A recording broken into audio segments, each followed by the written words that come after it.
Selamat malam Bapak, selamat malam teman-teman.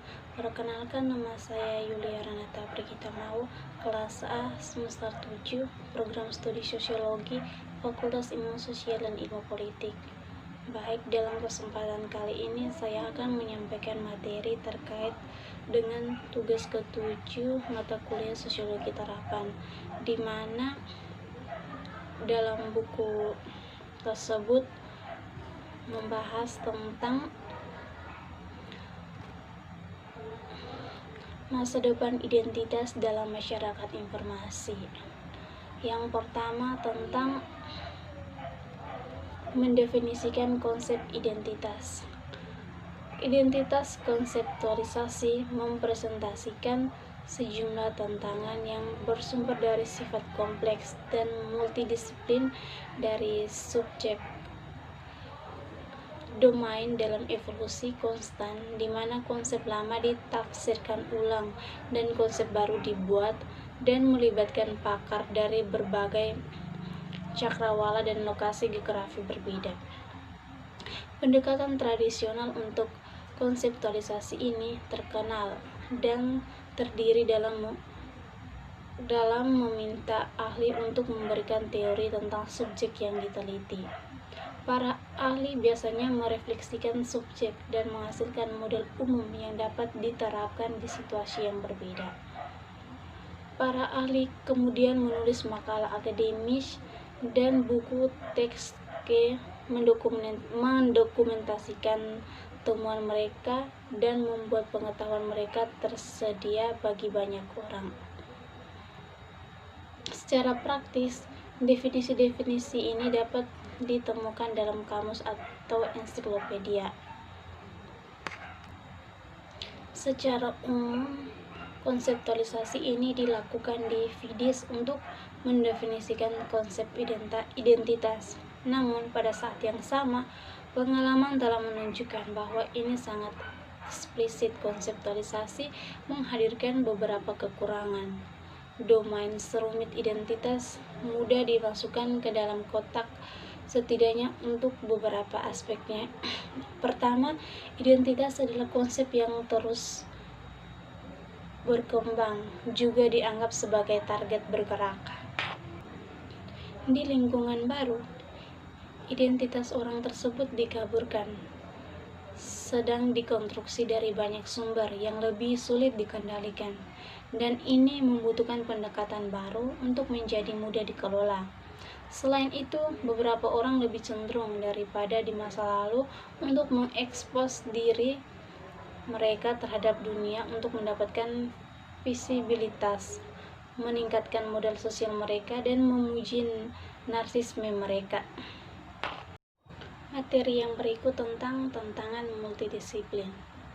Mendefinisikan konsep identitas merupakan tantangan yang signifikan.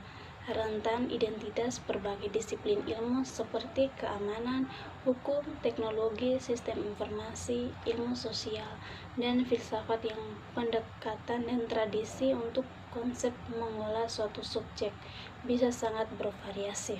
Misalnya, para filsuf mungkin tertarik dengan konseptualisasi tingkat tinggi dan abstrak yang menyajikan gambaran besar relevan dengan umat manusia, sedangkan ilmuwan sosial mungkin lebih peduli tentang analisis dari penggunaan yang didasarkan pada kenyataan. Beberapa pengacara mungkin lebih tertarik aturan formal kitab hukum, menjelaskan dengan tepat arti dari semua elemen yang campur tangan dalam suatu situasi. Namun, para advokat juga suka pada saat yang sama untuk mengandalkan pendekatan yang lebih deskriptif berdasarkan kasus yang menghadirkan presiden keputusan pengadilan sebagai cara untuk menetapkan aturan yang diterapkan. Spesialis sistem informasi mungkin memerlukan penjelasan yang sangat tepat sehingga dapat diterapkan di mesin. Dan ahli atau ahli teknologi keamanan mungkin merasa lebih akrab dengan mekanisme yang didefinisikan perspektif yang berorientasi pada proses. Selain itu, semua dimensi yang berbeda semakin saling terkait dan tidak ada orang yang mampu tetap terisolasi dalam sila pengetahuan tanpa mengambil resiko yang mempengaruhi efektivitas kerja. Yang berikut tentang identitas, konsep yang tunduk pada evolusi besar. Identitas merupakan topik yang terus mengalami evolusi dan interpretasi ulang, mengingat perubahan luar biasa dalam teknologi yang dapat sepenuhnya berubah dan membuat visi realitas yang asing. Misalnya, sistem online telah diaktifkan pengembangan bentuk identitas yang benar-benar baru, seperti dalam kasus game online multi pemain yaitu MMORPG, di mana orang dapat menemukan kehidupan baru, atau dengan kasus blog yang dapat digunakan oleh orang biasa sebagai stand pribadi. Dia mampu mengungkapkan pendapat mereka dan bahkan mengambil peran sebagai jurnalis. Profiling teknologi dapat secara radikal mengubah konsep identitas dengan mengekspos beberapa bagian orang yang sebelumnya tersembunyi, dengan menganalisis jejak digital orang itu keluar sebagai bagian dari tindakan mereka, atau dengan mengeksploitasi dengan bergabung secara silang dengan konten database besar. Yang berikut tentang konseptualisasi formal versus informal. Konseptualisasi formal dan informal harus dianggap berguna. Sejak saat itu, mereka melayani tujuan yang berbeda. Konseptualisasi formal berguna untuk memunculkan konsep-konsep yang sudah mapan, dan konseptualisasi yang lebih informal lebih diadaptasi dalam hal konsep yang masih menjadi subjek evolusi penting. Konseptualisasi informal juga harus digunakan untuk menggambarkan konsep secara umum dengan cara yang lebih mudah dipahami dan lebih menarik. Konseptualisasi formal mengacu pada definisi yang sangat eksplisit dari konsep yang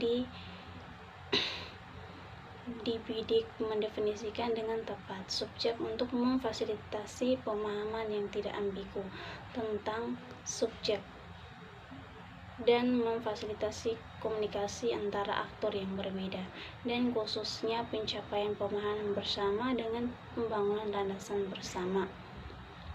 Konsep dan istilah yang sering dikaitkan dengan konseptualisasi formal meliputi kategori, klasifikasi, taksonomi, ontologi, kamus, ensiklopedia, model atau teori.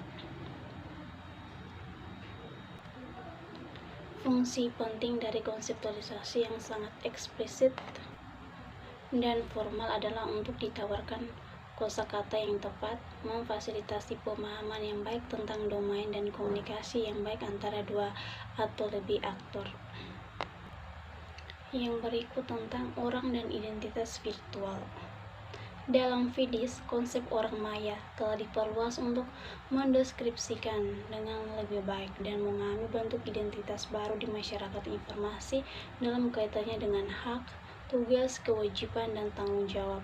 Orang virtual, seperti entitas virtual lainnya, ada di dunia virtual, kumpulan dari semua entitas atau abstrak yang sedang atau telah menjadi produk dari pikiran atau imajinasi. Dunia virtual bukan untuk menjadi bingung dengan dunia digital, memungkinkan deskripsi terpadu tentang banyak konsep terkait identitas yang biasanya didefinisikan secara terpisah tanpa mempertimbangkan kesamaannya. Avatar, pseudonym, kategori, profil, badan hukum. Sistem hukum memiliki pengalaman panjang dalam menggunakan entitas abstrak untuk menentukan aturan dan kategori, untuk mengaitkan hak hukum, kewajiban, dan tanggung jawab kepada orang-orang yang dapat dipertimbangkan dalam keadaan entitas abstrak ini dalam situasi tertentu. Model yang dikembangkan dalam Fides dengan sengaja menggunakan konstruksi serupa. Yang berikut tentang memodelkan bentuk identitas baru. Di era masyarakat informasi, konsep tradisional tentang identitas berkembang. Secara historis, identitas telah digunakan untuk mencoba mengidentifikasikan orang secara unik, seperti identitas yang dimaksudkan untuk merujuk pada seorang tanpa ambiguitas. Dengan demikian, identifikasi untuk menghitung pajaknya atau mempertanggungjawabkan perbuatannya. Untuk memastikan keunikan identitas, negara telah mengembangkan cara untuk melakukannya, mendaftarkan setiap warganya secara unik. Mereka telah membuat kantor pendaftaran untuk pendaftaran kelahiran, perkawinan, dan kematian warganya. Identitas resmi ini dan dokumen identitas resmi yang sesuai kemudian dapat dimanfaatkan untuk membuat rekening bank, menyewa kamar di hotel, atau mencari pekerjaan. Hak dan kewajiban tentang seseorang yang terikat dengan orang lain yang melakukan kejahatan dapat dikirim ke penjara. Siapapun yang menghasilkan uang harus membayar pajak pendapat. Siapapun yang meminjam uang dari bank harus mengembalikannya pada akhirnya.